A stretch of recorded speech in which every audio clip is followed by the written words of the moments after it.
Good morning all of you. Welcome in commerce academy. Welcome back. आप सभी का commerce academy में हार्दिक स्वागत और अभिनंदन है। आज की क्लास में हम पार्टनरशिप फंडामेंटल पे चर्चा करने वाले हैं और इसके पहले हमने बहुत सारे चैप्टर कवर कर चुके हैं। आप सारी क्लासेस अगर आपने अभी तक नहीं देखी है तो हमारे यूट्यूब चैनल पे जाएं, वहां पर आप चैनल को सब्सक्राइब करें, साथ में आप बेल आइकन जरूर दबाएं ताकि आपको वीडियोज़ की नोटिफिकेशन मिलती रहे। इस चैप्टर के पहले कंपनी अकाउंट हमने प्रॉपर कवर कर रखा है, एनपीओ कवर कर रखा है, कैश फ्लो कवर कर रखा है, साथ में रेशियो एनालिसिस कवर कर रखा है। वो सारे चैप्टर कवर्ड हैं, तो आप वहां पे जाकर वो सारे चैप्टर देख सकते हैं। उम्मीद करते हैं कि आप सभी लोग स्वस्थ होंगे, घर पे खूब सारी पढ़ाई कर रहे होंगे, एग्जाम के पॉइंट ऑफ व्यू से आपके टाइम टेबल घर में बन गए होंगे और खूब प्रैक्टिस आप कर रहे होंगे। अकाउंट एक्चुअली में यूआरपी का सब्जेक्ट है। यू का मतलब है अंडरस्टैंडिंग, आर का मतलब है रिटेनिंग और पी का मतलब है प्रेजेंटेशन। जब तक आप चीजों को समझेंगे नहीं, समझ लिया, अगर आपने रिटेन नहीं किया और रिटेन भी कर लिया लेकिन एग्जाम में प्रेजेंट नहीं कर पाए तो आपको एग्जाम में मार्क्स नहीं मिलेंगे। ओके सर, तो आज की क्लास में पार्टनरशिप फंडामेंटल पे हम चर्चा करने वाले हैं। पहली क्लास है, बिल्कुल बेसिक से हम आपको पार्टनरशिप समझाने वाले हैं। चलिए सर स्टार्ट करते हैं आज की क्लास। पार्टनरशिप को समझाने के पहले हम आपको थोड़ा बताते हैं कि बिजनेस क्या होता है। Sir business is a financial activity which is perform to earn the profit. Business एक फाइनेंशियल एक्टिविटी है जो परफॉर्म की जाती है। किस लिए परफॉर्म की जाती है सर? प्रॉफिट अर्न करने के लिए परफॉर्म की जाती है। Okay sir. सेकंड कहते हैं कि सर बिजनेस का जो मेन ऑब्जेक्ट है ना, वो प्रॉफिट कमाना है। बिजनेस का मेन ऑब्जेक्ट क्या है सर? प्रॉफिट कमाना। विदाउट प्रॉफिट मार्केट में कभी कोई बिजनेस इस्टेब्लिश नहीं होता है।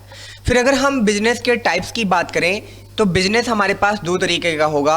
या तो सर हमारे पास मैन्युफैक्चरिंग बिजनेस होगा, या तो हमारे पास कैसा बिजनेस होगा सर?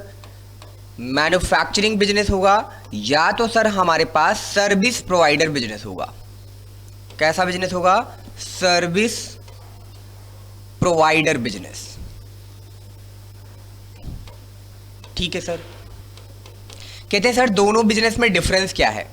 मैन्युफैक्चरिंग बिजनेस का मतलब डियर वो बिजनेस होता है जो रॉ मटेरियल मार्केट से परचेज करके लाता है, मशीनरी परचेज करता है, लेबर को हायर करता है, फिर अपने रॉ मटेरियल को एफजी में कन्वर्ट करता है। वो क्या कहलाता है सर? आपका मैन्युफैक्चरिंग बिजनेस। यानी मैन्युफैक्चरिंग बिजनेस में आपको सर एक प्रोसेस से होके गुजरना पड़ेगा।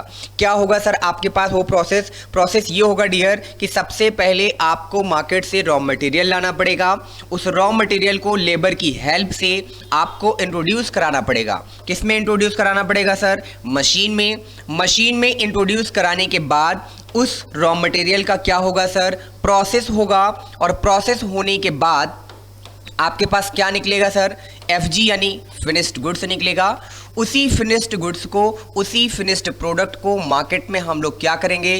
सेल करेंगे, और सेल करके जो कुछ भी हमें मिलेगा या तो वो हमारे बिजनेस का क्या होगा सर? प्रॉफिट होगा, या तो वो हमारे बिजनेस का क्या होगा? लॉस होगा। तो मैन्युफैक्चरिंग बिजनेस आपका एक प्रोसेस से चलता है।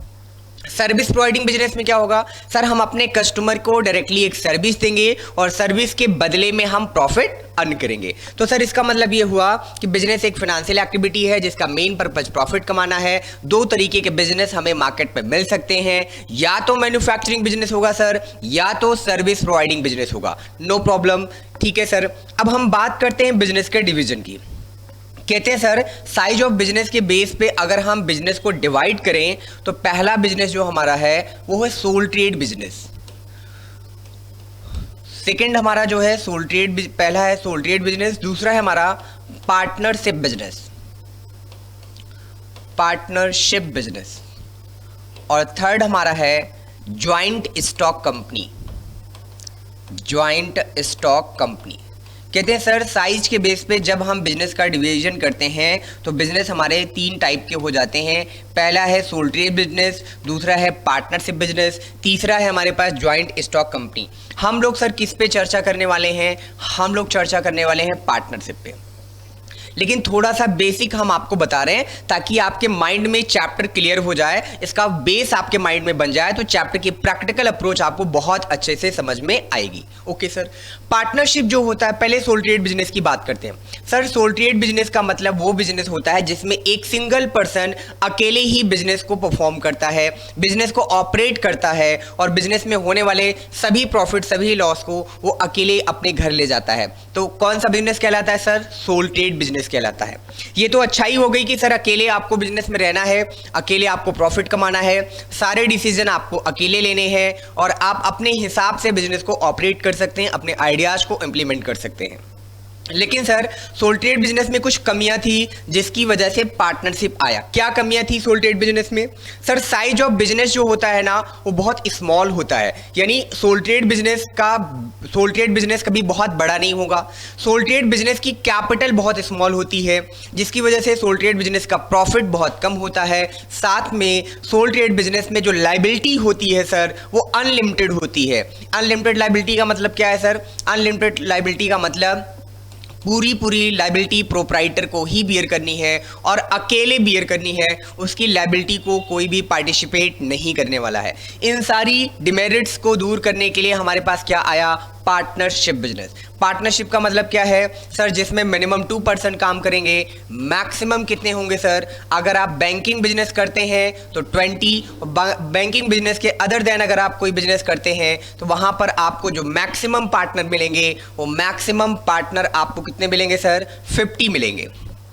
पार्टनरशिप बिजनेस क्या था सर? जिसमें मिनिमम 2 पर्सन की बात हो रही थी। सोल ट्रेड की जो प्रॉब्लम्स थी उसी को दूर करने के लिए पार्टनरशिप बिजनेस आया। पार्टनरशिप बिजनेस में कह रहे थे कि मिनिमम 2 पार्टनर होना चाहिए। यहाँ पे मैं लिखता भी चलता हूँ, एग्जाम में ये पार्ट पूछा भी जाता है। मिनिमम 2, मैक्सिमम कितने होने चाहिए सर? कहते हैं सर मैक्सिमम पार्टनर आपके, अगर आप बैंकिंग बिजनेस में हो तो बैंकिंग बिजनेस में आपके मैक्सिमम पार्टनर कितने हो जाएंगे sir? 20। Other than banking business आप हैं तो वहां पर मैक्सिमम पार्टनर आपके कितने हो जाएंगे? 50। पार्टनरशिप बिजनेस जो है वो पार्टनरशिप एक्ट 1932 के अकॉर्डिंग रेगुलेट होता है, जिसमें सारे रूल एंड रेगुलेशंस आपको बताए जाते हैं। तो कहते हैं सर इसका मतलब सोल ट्रेड में जो प्रॉब्लम्स थी उसी को दूर करने के लिए पार्टनरशिप एग्जिस्टेंस में आया। आज की क्लास में हम पार्टनरशिप ही पढ़ने वाले हैं, तो इसलिए हमने आपको थोड़ा सा बिजनेस का कंसेप्ट का थोड़ा सा हमने बेसिक पार्ट आपको बताया कि क्या बताया कि बिजनेस क्या होता है। बिजनेस सर एक फाइनेंशियल एक्टिविटी है जिसका मेन ऑब्जेक्ट प्रॉफिट कमाना होता है। बिजनेस 2 तरीके का हो सकता है, या तो सोल ट्रेड बिजनेस होगा या तो सर्विस प्रोवाइडर बिजनेस होगा।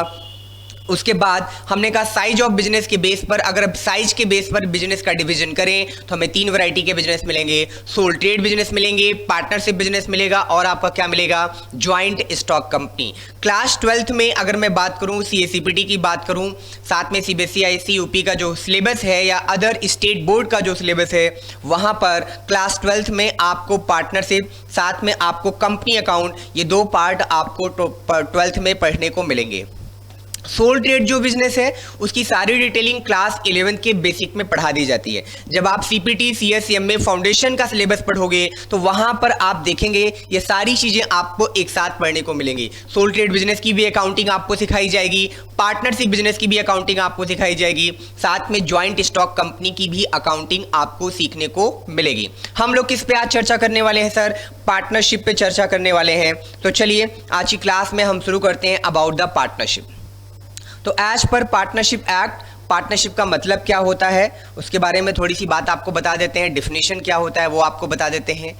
लिखा है सर इंट्रोडक्शन में, अगर हम पार्टनरशिप के इंट्रोडक्शन की बात करें तो एज पर नोट्स ये लिखा है point, an individual a sole proprietor may not be in a position to cope with the financial and managerial demand of the present day business world. As a result 2 or more individual may decide to pool their financial and non financial resources to carry on a business. कहते हैं एक अकेला बंदा किसी business को अकेले carry on नहीं कर सकता।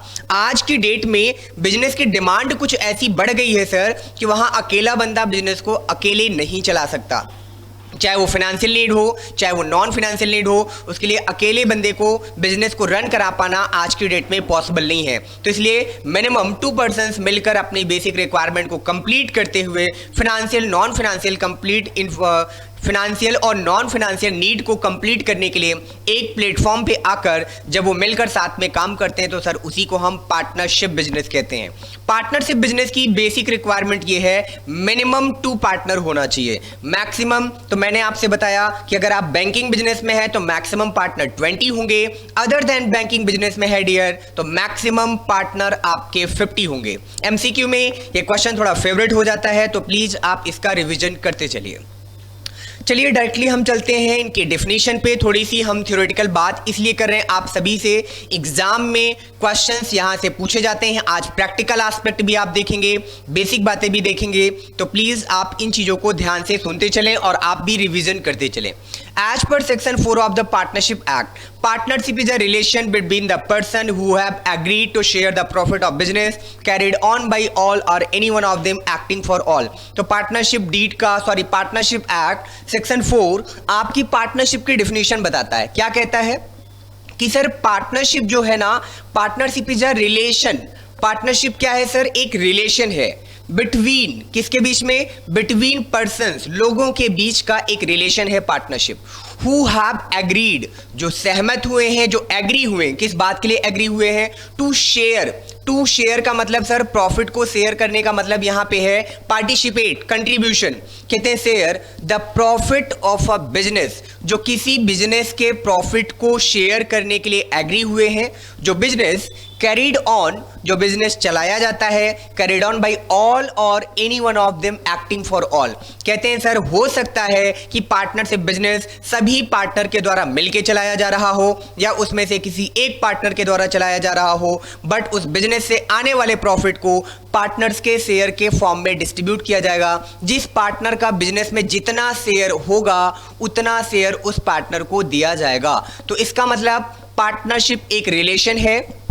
किसके बीच का रिलेशन है? पर्सन्स के बीच का रिलेशन है जो एग्री हो रहे हैं सर किस बात के लिए? Share the profit of a business, business के प्रॉफिट को शेयर करने के लिए। जो बिजनेस कैरी ऑन किया जाएगा, कैरीड किया जाएगा bye all or any one of them acting for all, उनमें से सभी के द्वारा बिजनेस चलाया जा सकता है या उनमें से किसी एक के द्वारा बिजनेस को चलाकर बिजनेस के होने वाले प्रॉफिट को पार्टनर्स के थ्रू जो भी प्रॉफिट, जो भी लॉस आएगा उसे शेयर किया जाएगा। इस बात की जब सहमति बनती है तो उसी को हम पार्टनरशिप बिजनेस कहते हैं।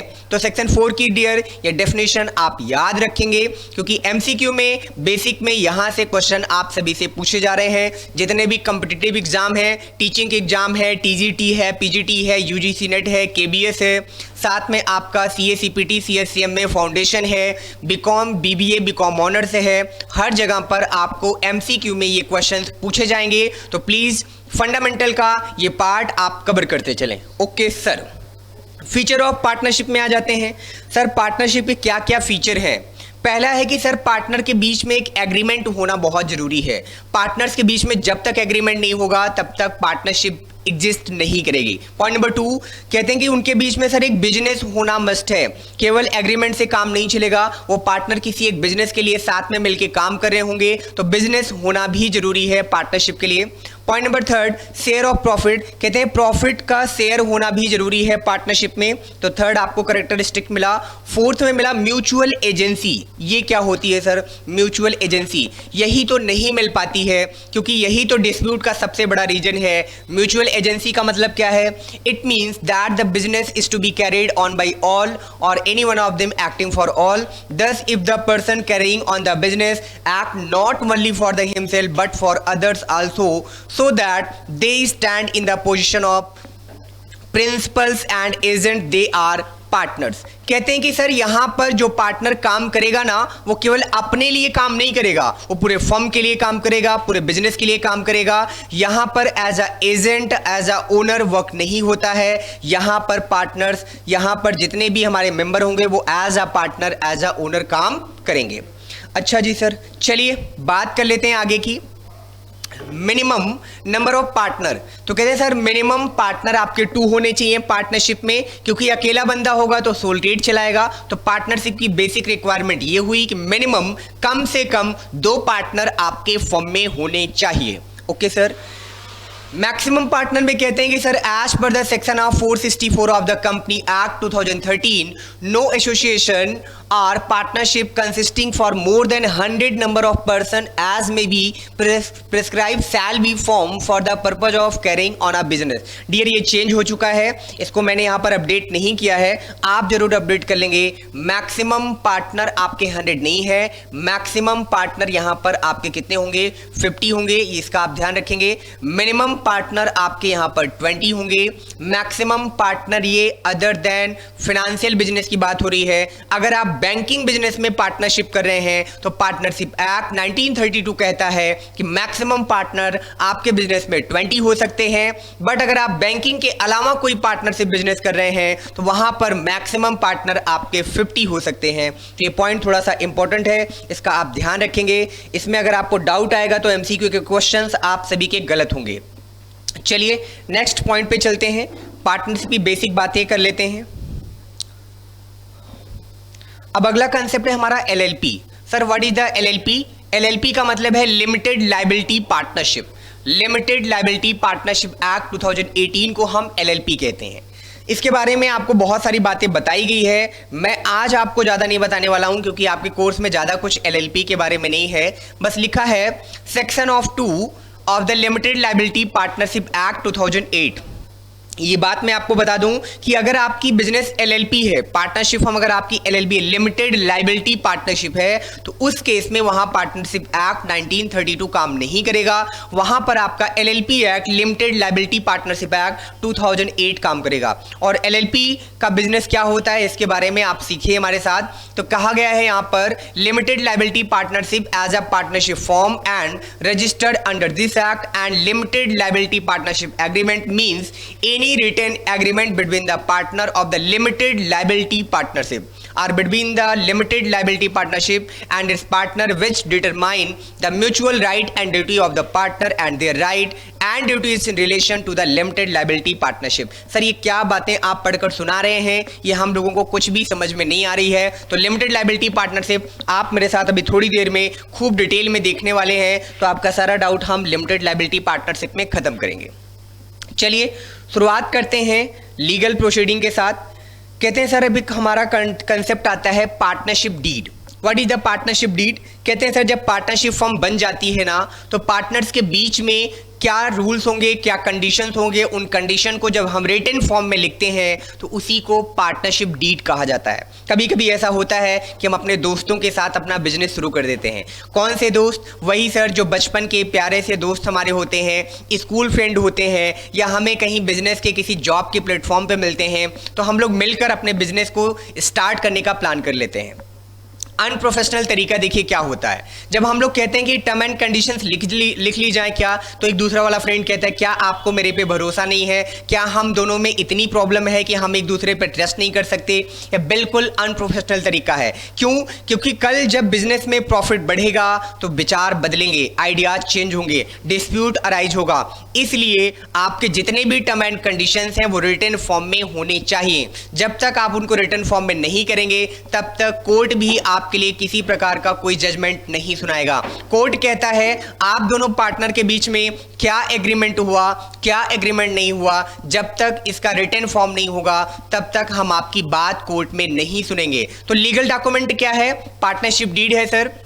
कहते हैं पार्टनर के बीच में जो भी टर्म एंड कंडीशन डिसाइड होती है कि पार्टनर की सैलरी क्या होगी, पार्टनर का कमीशन क्या होगा, पार्टनर को कैपिटल पे इंटरेस्ट मिलेगा कि नहीं मिलेगा, इंटरेस्ट फिक्स रेट पे मिलेगा मींस इंटरेस्ट चार्ज होगा एज पर डीड या चार्ज एज पर डीड नहीं होगा, इंटरेस्ट ऑन ड्राइंग्स क्या होगा, ड्राइंग्स के टर्म एंड कंडीशंस क्या होंगे, मैनेजर को कमीशन दिया जाएगा या नहीं दिया जाएगा, कंपनी का फर्म का फर्स्ट ऑडिटर कौन होगा, अकाउंटिंग कैसे मेंटेन होगी, कैश बेसिस पे होगी, अक्रूवल बेसिस पे होगी। यानी पार्टनरशिप फर्म के जितने भी टर्म एंड कंडीशन हैं जब उन्हें हम लीगल फॉर्म में, रिटन फॉर्म में हम उन्हें रिकॉर्ड करते हैं तो उसी को हम पार्टनरशिप डीड कहते हैं। चलिए बुक से पढ़ लेते हैं।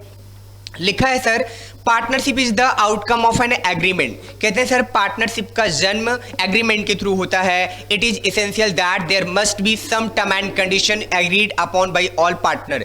कहते हैं इसमें कुछ टर्म एंड कंडीशंस होनी चाहिए जिस पे सभी पार्टनर्स एग्री हो जाएं। Okay sir.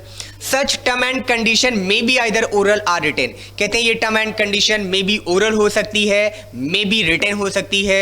The law does not make it compulsory to have a written agreement. Partnership act कहता है कि मेरी तरफ से कोई कंपल्जन नहीं है कि आपको अपने टर्म एंड कंडीशन को रिटेन फॉर्म में करना है। ये ओरल भी हो सकते हैं, ये रिटेन भी हो सकते हैं। ओरल में क्या प्रॉब्लम आएगी? कोई ओरल में अगर सामने वाले बंदे ने अपनी बात से मुकर गया तो फिर आप उसका कोई भी लीगल प्रोसीडिंग नहीं कर पाएंगे।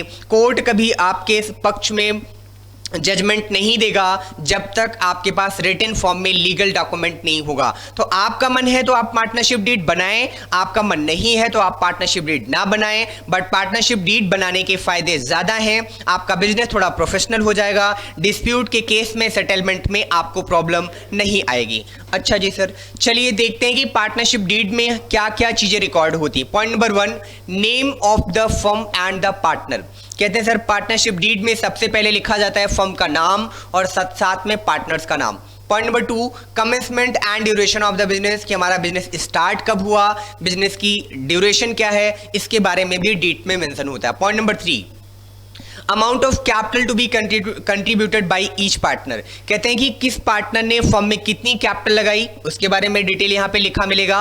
Amount to be allowed to each partner as drawings and the timing of such drawings. इसमें आपको ये भी कंडीशन लिखी होगी कि कौन पार्टनर ड्राइंग्स कर सकता है, कितने टाइम के लिए ड्राइंग्स कर सकता है और उसके ड्राइंग्स की लिमिट क्या होगी, ये भी आपको पार्टनरशिप डीड में लिखा मिलेगा। Rate of interest to be allowed to each partner on his capital and on his loan and to be charge on his drawings। Interest on drawings, interest on loan और interest on capital का rate क्या होगा, partner को मिलेगा या नहीं मिलेगा, इसकी बात भी आपको पार्टनरशिप डीड में लिखी होगी। Point number 6, the ratio in which profit और loss are to be shared. कहते हैं ये रेशियो भी आपको लिखा मिलेगा कि किस रेशियो में आप डिस्ट्रीब्यूट करेंगे क्या प्रॉफिट एंड लॉस को। Weather a partner will be allowed a draw any salary. साथ में आपको यहाँ पर ये कंडीशन लिखी मिलेगी कि पार्टनर सैलरी ड्रॉ कर सकता है या नहीं ड्रॉ कर सकता है, इसकी भी टर्म एंड कंडीशन आपको पार्टनरशिप डीड में मिलेगी। Any variation in the mutual right and duties of partner. कहते हैं कि पार्टनर्स के ड्यूटीज और राइट में कोई वेरिएशन होगा या नहीं होगा फ्यूचर डेट में, इसकी भी बात आपको पार्टनरशिप डीड में लिखी मिलेगी। आपकी बुक में हो सकता है 15 पॉइंट हो, 20 पॉइंट हो, इससे ज़्यादा पॉइंट हो, तो आप वो सारे पॉइंट्स पढ़ लेंगे। पार्टनरशिप डीड होती क्या है सर? कहते हैं सर जब पार्टनर्स के बीच में होने वाले एग्रीमेंट को हम रिटन फॉर्म में रिकॉर्ड करते हैं तो उसी को हम लोग पार्टनरशिप डीड कहते हैं। पार्टनरशिप डीड क्या है? जब पार्टनर्स के बीच में होने वाले लीगल एग्रीमेंट को रिटन फॉर्म में रिकॉर्ड किया जाता है तो उसी को हम पार्टनरशिप डीड कहते हैं। तो पार्टनरशिप डीड का मतलब सर क्या है? पार्टनर और पार्टनरशिप फर्म में पार्टनर्स के बीच में जितने भी टर्म एंड कंडीशन जो होते हैं वो एग्रीमेंट, वो टर्म एंड कंडीशन जब रिटन फॉर्म में रिकॉर्ड किए जाते हैं, मेंटेन किए जाते हैं, तो उन्हीं को पार्टनरशिप डीड कहते हैं। और भी सर पॉइंट है इसमें कि गुडविल को वैल्यू करने का मेथड क्या होगा। पार्टनर अगर रिटायर होता है तो पेमेंट क्या होगा, उसको पेमेंट देना है या उसको लोन अकाउंट में ट्रांसफर करना है, उसको इंस्टॉलमेंट में पेमेंट करना है कि नहीं करना है, इसकी बात भी आपको पार्टनरशिप डीड में लिखी मिलेगी। Basis the determination of executor or deceased partner and the method of payment. Death के केस में हम लोग डिसीज्ड पार्टनर को पेमेंट नहीं करते, उसके एग्जीक्यूटर को पेमेंट करते हैं। तो एग्जीक्यूटर को कितना पेमेंट किया जाना है, पेमेंट इंस्टॉलमेंट में होना है या कैश में होना है, पेमेंट इमीडिएट होना है या पेमेंट लोन में जाना है, वो सारी बातें आपको यहां पर लिखी मिलेगी। Treatment of losses arising out of the insolvency of partner, जिसके लिए मैंने आपको गार्नर बनाम मर्रे का एक हमने कंसेप्ट बताया था कि गार्नर वर्सेस मर्रे का इसमें कंसेप्ट है कि अगर लॉस हो जाता है और लॉस के केस में हमारा कोई पार्टनर इंसॉल्वेंट हो जाता है तो वहां पर हम कैसे अकाउंटिंग करेंगे, क्या ट्रीटमेंट होगा। Procedure to be allowed for the settlement of dispute among partner. कहते हैं कि पार्टनर्स के बीच में अगर कोई डिस्प्यूट हो जाता है तो उस डिस्प्यूट को सेटल करने का प्रोसीजर क्या होगा, ये भी आपको पार्टनरशिप डीड के अंदर लिखा मिलेगा। Preparation of account and their audit. कहते हैं कि सर अकाउंट को कैसे हम प्रिपेयर करेंगे, उसकी ऑडिट कैसे होगी, सीए को कैसे इनवाइट करेंगे, सीए इंटरनल ऑडिटर करेगा, इंटरनल ऑडिटर कौन होगा, एक्सटर्नल ऑडिटर क्या होगा, उसकी सारी अपॉइंटमेंट ऑफ ऑडिटर क्या होगा, वो सारी बातें आपको यहाँ पर लिखी मिलेंगी। तो सर अब आप मुझे बताइए अपने एक्सपीरियंस और नॉलेज से कि पार्टनरशिप डीड बनाना फ़ायदेमंद है या फ़ायदेमंद नहीं है। अगर डियर आप पार्टनरशिप डीड नहीं बनाते हैं तो प्रॉब्लम आपको ये आएगी कि आप डिस्प्यूट को सेटल नहीं कर पाएंगे। कोर्ट जाएंगे तो कोर्ट कभी आपकी मदद नहीं करेगा। यानी स्मूथली अगर आप अपने बिजनेस को चलाना चाहते हैं, पार्टनर्स के बीच में अपने रिलेशन मेंटेन रखना चाहते हैं, तो आपको उस सिचुएशन में पार्टनरशिप डीड जरूर बना लेना चाहिए। वैसे पार्टनरशिप एक्ट कहता है मेरी तरफ से कोई भी कंपल्जन नहीं है, आपका मन है तो आप पार्टनरशिप डीड बनाएं, और आपका मन नहीं है तो सर आप पार्टनरशिप डीड ना बनाएं। एज पर योर विश, जैसी आपकी इच्छा वैसा आप कर सकते हैं। बट ये बात हम लोगों को पता है कि हम पार्टनरशिप डीड को बनाते हैं तो हमारे लिए फायदेमंद है।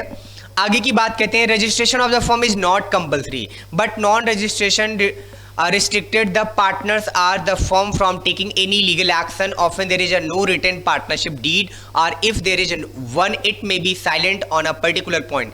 कहते हैं सर रजिस्ट्रेशन आप करा सकते हैं या ना कराएं, आपकी मर्जी के ऊपर है, लेकिन अगर आप रजिस्ट्रेशन नहीं कराते अपने फर्म का तो लीगल प्रोसीडिंग में आपको प्रॉब्लम आएगी। आप किसी भी तरीके का कोई लीगल एक्शन नहीं ले पाएंगे जब तक आपके फर्म का रजिस्ट्रेशन नहीं होगा। तो फर्म के रजिस्ट्रेशन के ना होने का सर ये डिमेरिट है कि हम लोग कोई लीगल एक्शन आउटसाइडर के ऊपर या अपने फर्म में नहीं ले पाएंगे। कोर्ट कहता है कि अगर आप रजिस्टर्ड नहीं हैं तो आपको लीगल एक्शन लेने का कोई राइट नहीं है। तो सर इसका मतलब हमारे पास ये ऑप्शन है कि हम चाहें तो रजिस्ट्रेशन कराएं, चाहे हम रजिस्ट्रेशन ना कराएं, लेकिन हम लोग रजिस्ट्रेशन कराएंगे। क्यों कराएंगे? ताकि हम लीगल एक्शंस ले सके। जब बिजनेस करने उतरेंगे तो वैरायटी ऑफ सिचुएशंस मिलेगी, उस सिचुएशन को हैंडल करने के लिए रजिस्ट्रेशन कराना हमारे लिए फायदेमंद रहेगा, बेनिफिशियल रहेगा। ओके सर, चलिए अब हम बात करते हैं, थोड़े से प्रैक्टिकल अप्रोच की तरफ धीरे धीरे बढ़ रहे हैं। तो प्रैक्टिकल अप्रोच में बात करते हैं कि सर अगर जिस बिजनेस में पार्टनरशिप डीड नहीं बनी होगी वहां पर हम कुछ ट्रांजैक्शंस का सेटलमेंट कैसे करेंगे। जैसे पॉइंट नंबर 1 कहते हैं कि सर अगर आपके क्वेश्चन में पार्टनरशिप डीड नहीं है तो पॉइंट नंबर 1 कहता है no partner has the right to salary.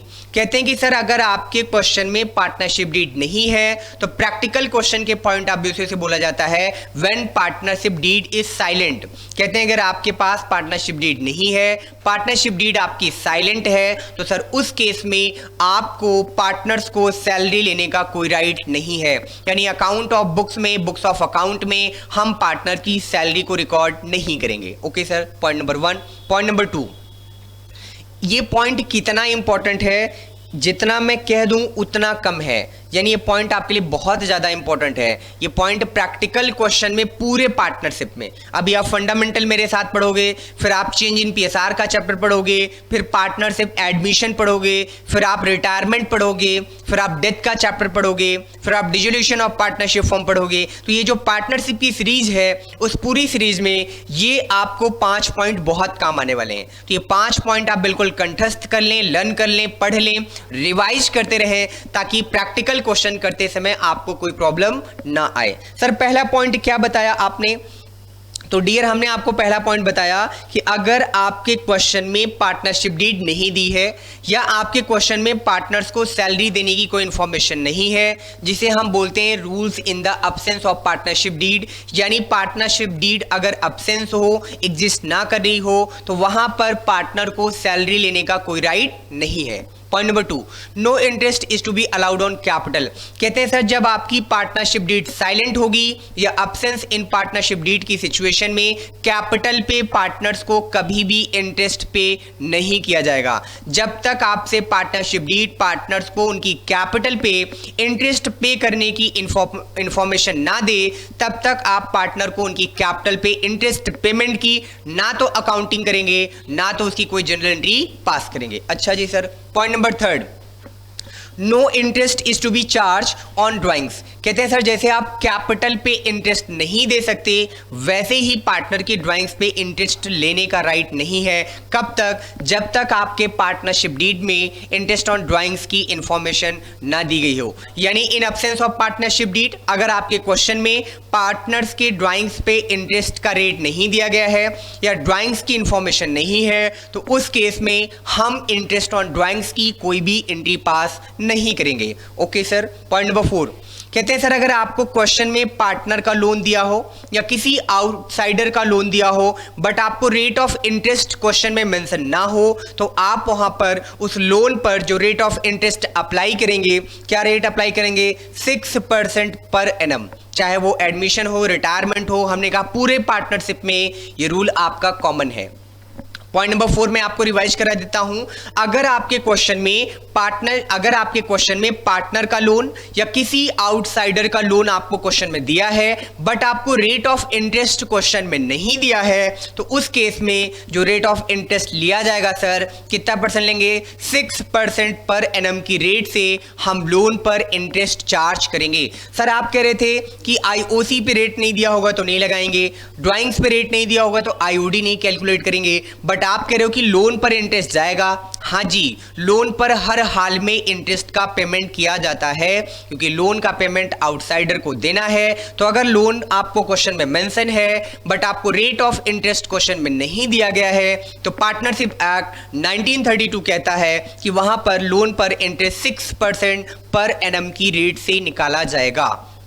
Last point बड़ा ही important, much more and most important, profit and loss are to be shared equally. Profit and loss को equally share किया जाएगा। अगर आपकी पार्टनरशिप डीड क्वेश्चन में नहीं mention है, आपके क्वेश्चन में पीएसआर नहीं दिया है, प्रॉफिट शेयरिंग रेशियो नहीं दिया है, या हम कहें कि पार्टनरशिप डीड अब्सेंस है, तो उस सिचुएशन में आप जो प्रॉफिट और लॉस पार्टनर के बीच में डिस्ट्रीब्यूट करेंगे, किस रेशियो में करेंगे? इक्वल रेशियो में करेंगे। एमसीक्यू में क्वेश्चन जरूर पूछा जाता है कि when partnership deed is not given in the question then profit will be shared in the ratio। आपको लिखा रहेगा इक्वल, आपको लिखा रहेगा कैपिटल रेशियो, आपको लिखा रहेगा नन ऑफ दीज, या आपको उसमें कोई पर्टिकुलर बेस और आपको बता देगा। आपको ये ध्यान रखना है कि जब भी आपके क्वेश्चन में पीएसआर यानी प्रॉफिट शेयरिंग रेशियो मेंशन नहीं होगा, उस क्वेश्चन में आप पार्टनर्स के बीच में प्रॉफिट और लॉस को इक्वल रेशियो में डिस्ट्रीब्यूट करेंगे। ये पॉइंट प्रैक्टिकल क्वेश्चन करते समय आपको बहुत हेल्प करेंगे और ये 5 पॉइंट्स आप सभी को लर्न होने चाहिए। क्या क्या पॉइंट थे सर, थोड़ा सा याद दिला दीजिए। पहला पॉइंट है कि अगर आपकी क्वेश्चन में पार्टनरशिप डीड नहीं दी है या पार्टनरशिप डीड साइलेंट है या अब्सेंस ऑफ पार्टनरशिप डीड है, तो पार्टनर को सैलरी लेने का राइट नहीं है, पार्टनर कैपिटल पे इंटरेस्ट नहीं ले सकता, पार्टनर की ड्राइंग्स पे हम इंटरेस्ट एज अ बिजनेस हम इंटरेस्ट नहीं ले सकते। अगर क्वेश्चन में पार्टनर का लोन दिया है या किसी आउटसाइडर का लोन दिया है but rate of interest question में मेंशन नहीं है, तो वहां पर हम 6% पर एनम की रेट से इंटरेस्ट चार्ज करेंगे। और लास्ट पॉइंट, अगर क्वेश्चन में पीएसआर नहीं दिया है तो प्रॉफिट शेयरिंग रेशियो वहां पर इक्वल रेशियो में प्रॉफिट शेयरिंग रेशियो माना जाएगा, यानी बिजनेस का profit and loss equal ratio में डिस्ट्रीब्यूट किया जाएगा। सर अगर क्वेश्चन में आपको पीएसआर नहीं दिया है तो पार्टनर्स के बीच में जो प्रॉफिट एंड लॉस शेयर होगा वो इक्वल रेशियो में शेयर किया जाएगा। No problem sir. Accounting treatment की बात कर लेते हैं। अकाउंटिंग ट्रीटमेंट में डियर आपको मिलेगा, यहां से प्रैक्टिकल अप्रोच आपके शुरू हो रहे हैं और अकाउंटिंग ट्रीटमेंट में आपको सबसे पहला पॉइंट क्या पढ़ने को मिलेगा? तो पहला पॉइंट मिलेगा प्रॉफिट एंड लॉस अकाउंट। मैं अब यहां से अपनी चीजों को स्टार्ट करता हूं। बड़ी इंपॉर्टेंट बात हम लोग आपको बताने भी चल रहे हैं।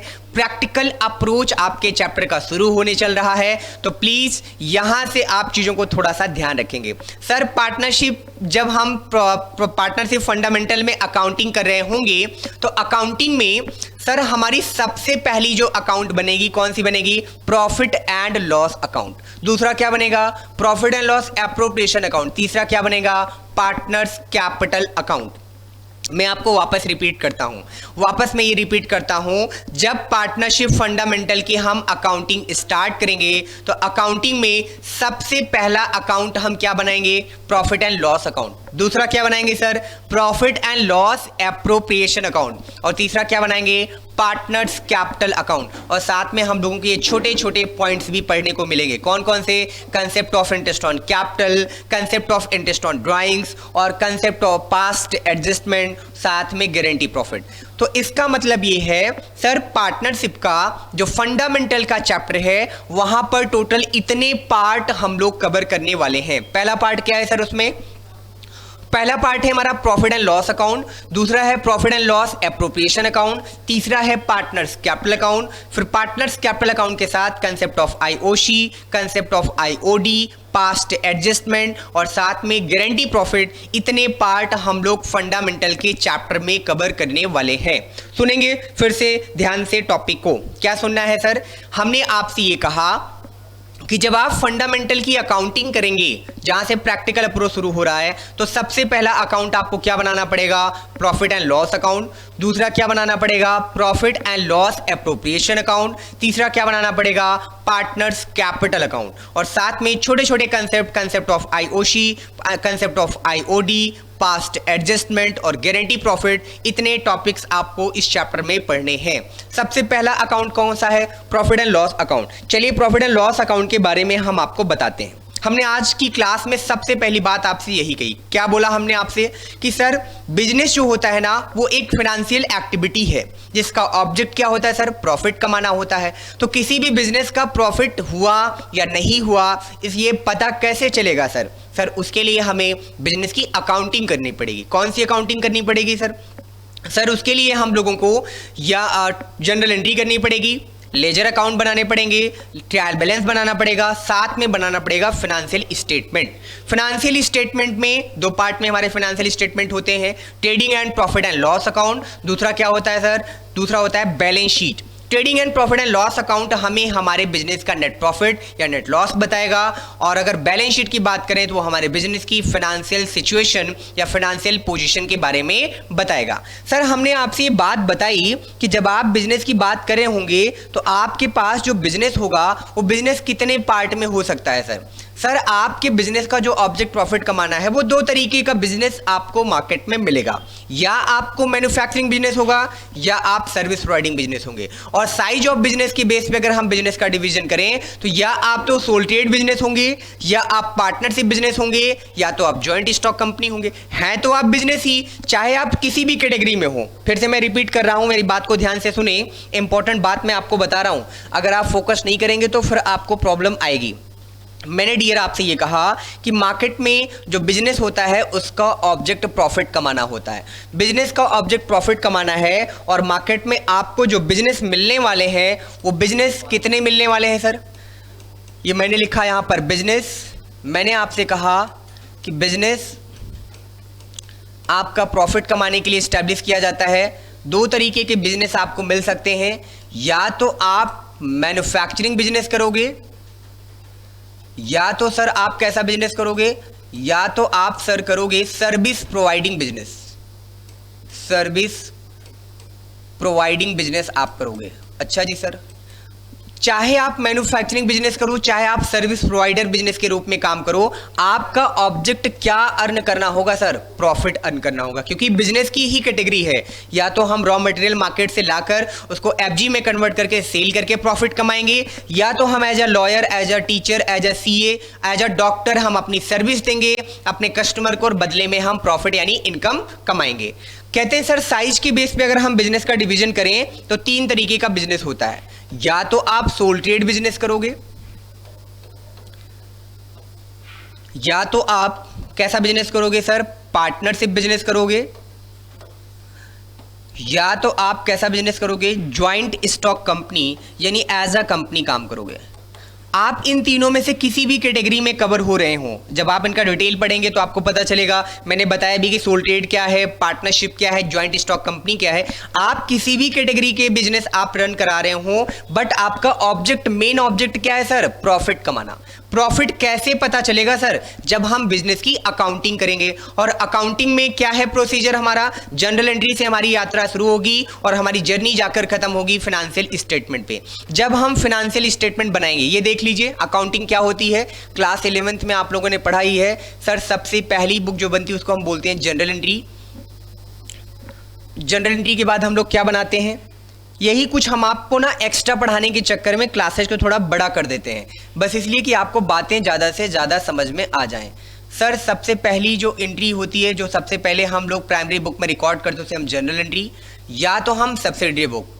आप जानते हैं कि जहाँ पर जनरल एंट्री होती है वहाँ पे सब्सिडरी बुक नहीं बनेगा, जहाँ पर सब्सिडरी बुक होती है वहाँ पर आप जनरल एंट्री नहीं करते हो। अगर आपके बिजनेस का साइज स्मॉल है तो वहाँ जनरल एंट्री, अगर आपके बिजनेस का साइज थोड़ा सा बड़ा है, ट्रांजेक्शन ज़्यादा है, तो वहाँ पर आप सब्सिडरी बुक का यूज करते हैं। इसकी हेल्प से क्या बनाते हैं सर? लेजर। और लेजर की हेल्प से क्या बनाते हैं सर?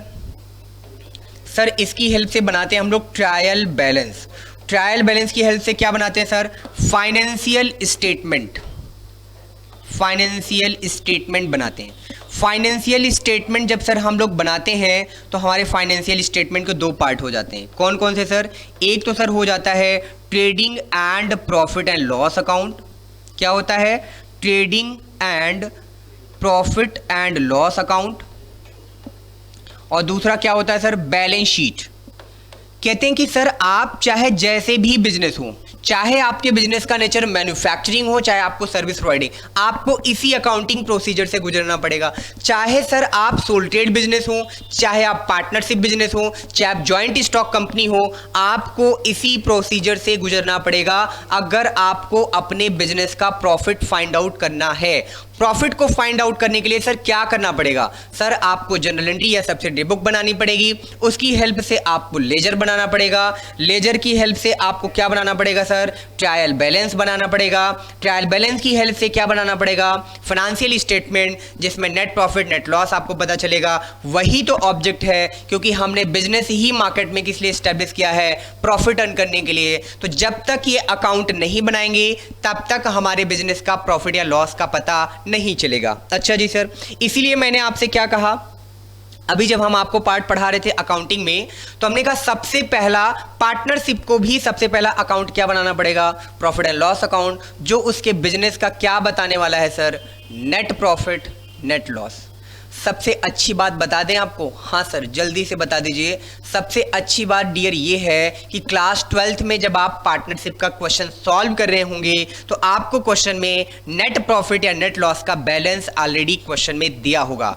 सर इससे अच्छी बात क्या हो सकती है? जब हमें नेट प्रॉफिट नेट लॉस का बैलेंस दिया होगा तो सर इसका मतलब ये है कि हमें प्रॉफिट एंड लॉस अकाउंट बनाने की कोई रिक्वायरमेंट नहीं है। बिल्कुल सही बात है। क्लास 12th में जब आप पार्टनरशिप का क्वेश्चन कर रहे होंगे तो आपको net profit net loss account बनाने, profit and loss account, financial statement बनाने की जरूरत नहीं है।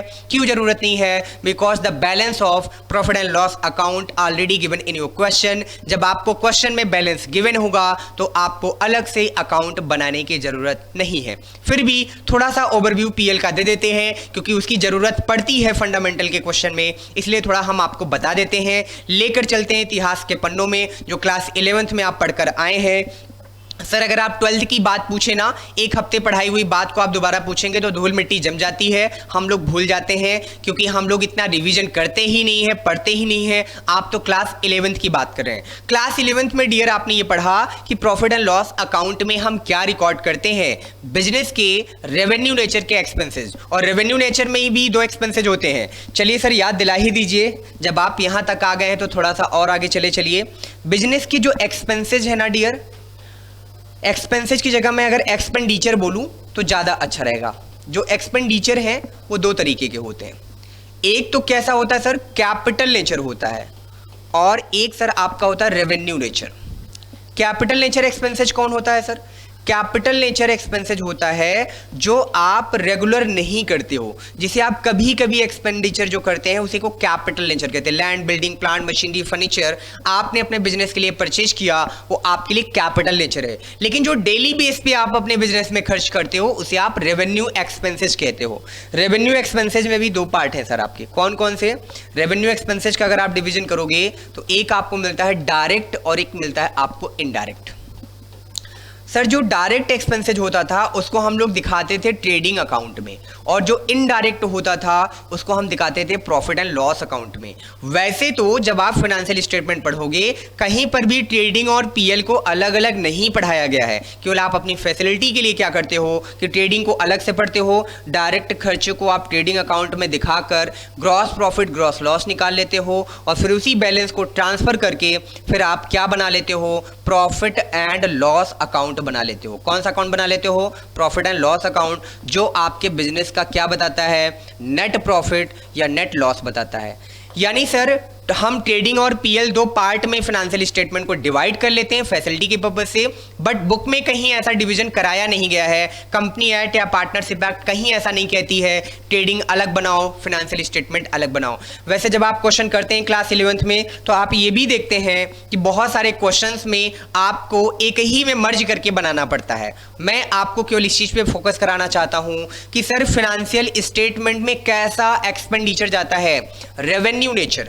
जितने भी रेवेन्यू नेचर के एक्सपेंसेस होते हैं उन्हीं को हम प्रॉफिट एंड लॉस अकाउंट में दिखाया करते थे और उन्हीं को दिखाया जाता भी है एज पर रूल। तो आपको ये ध्यान रखना है कि कैपिटल नेचर का कोई भी एक्सपेंसेस कभी पीएल अकाउंट में नहीं जाता है।